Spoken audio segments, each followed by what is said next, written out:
All right, guys, let's check out another G-Shock square. This one's a full metal variant.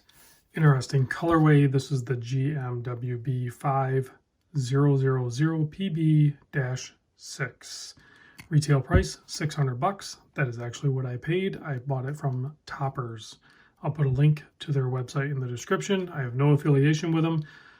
If somebody over at Toppers is listening to this and watching this, hit me up. I'd love to work with you. Using the module 3459, which is what you're going to see in pretty much all of these full metal squares for sure. It's going to be multi-band, Bluetooth, solar, all of that good stuff. It's going to have the better displays, the soft on, soft off light, auto light, all of that good stuff. This one's called the Cityscape, or like the Tokyo Twilight inspired Cityscape. I'm a little confused. I want to talk about this real quick because I also have this guy. And this guy came in this tin, which is awesome and is definitely a Cityscape styled tin. This watch came in this tin, which is boring. It's not limited edition or anything like that. Although G-Shock, even when they do limited editions, they don't tell us how many they made. They don't actually print the number on them or anything like that.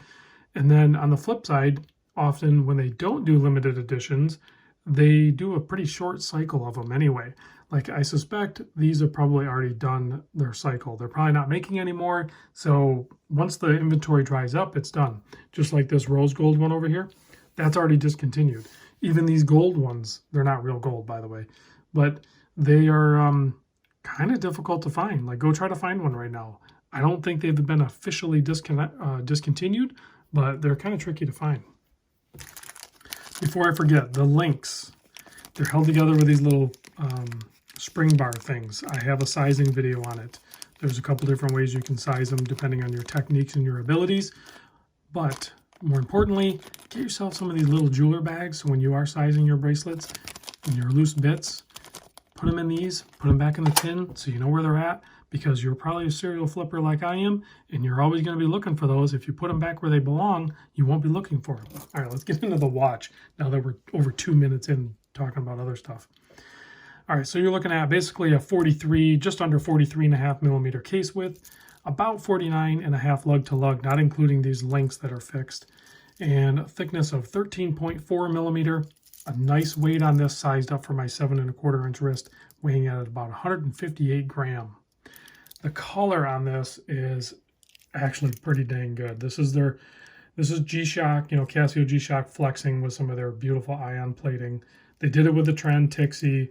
They did it with all the other metal ones, and they're doing it here. That looks like it's really dark, almost like a black, but that's a really dark blue. And then, of course, you have that really dark purple.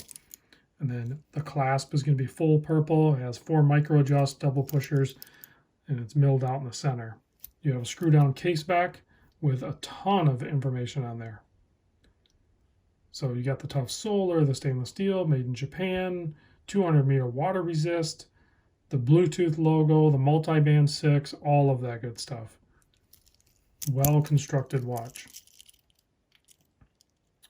These might turn on you. They might move. I can't.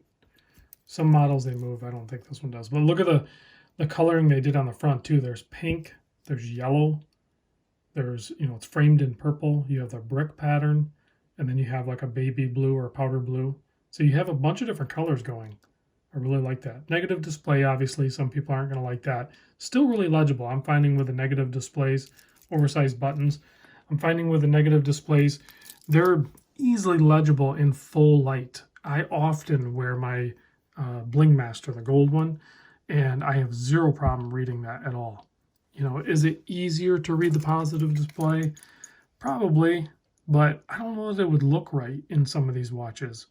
I'm sure they test it. They probably either actually test it or simulate it, and there's probably a group of people that go like yes or no regarding if they want the positive or negative in certain colorways.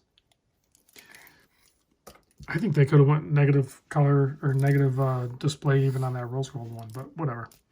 Let's pop this guy on wrist, see what that looks like. We can go through the functions real quick, just real quick though, guys. There's tons of videos on there. Here it is on my 7 1/4. It's a really dark purple. If it was a really vibrant purple, I don't know. I'm a huge fan of the color purple, but it doesn't mean I really want a purple watch. I don't know. I've worn this one time, and I definitely connect more with the gold colorway than I do the this purple one for sure. That's just more my style. But so I suspect I won't end up keeping it. Here it is next to this guy.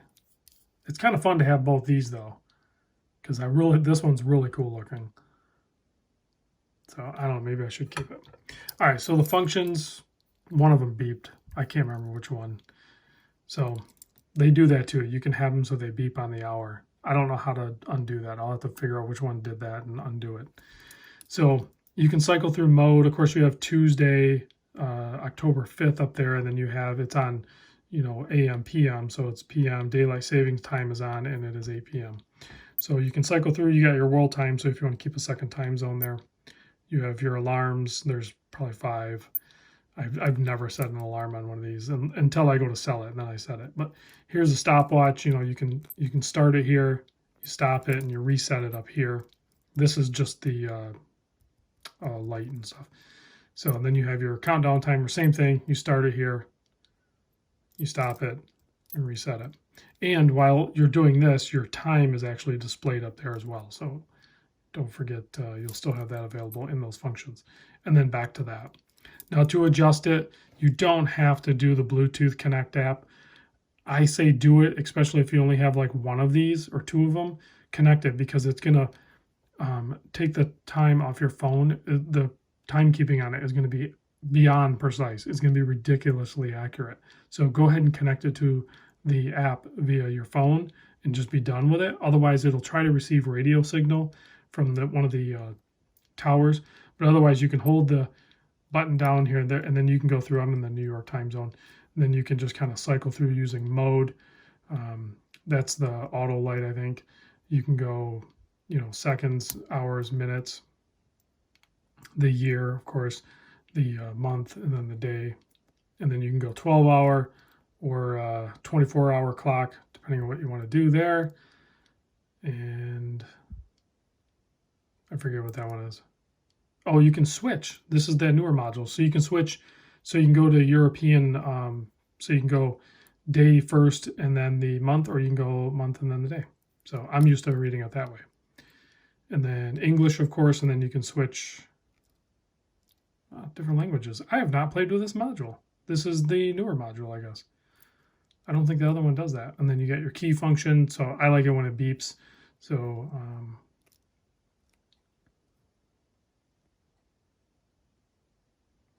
so we got it on key, and then light. It's on 2 seconds. We're going to go 2 or 4. We're going to go 4. And receiving on. Power save on. So when it sits idle, it'll just go into power save and reserve it. And back. So pretty intuitive, guys. I didn't read the manual. I just fumbled through that.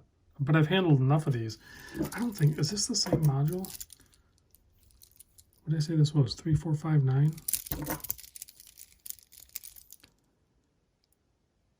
3459.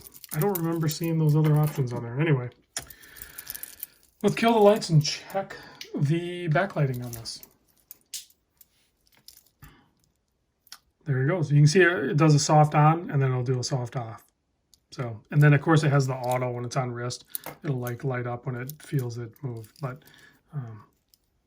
so pretty versatile watch. Thanks for watching, guys.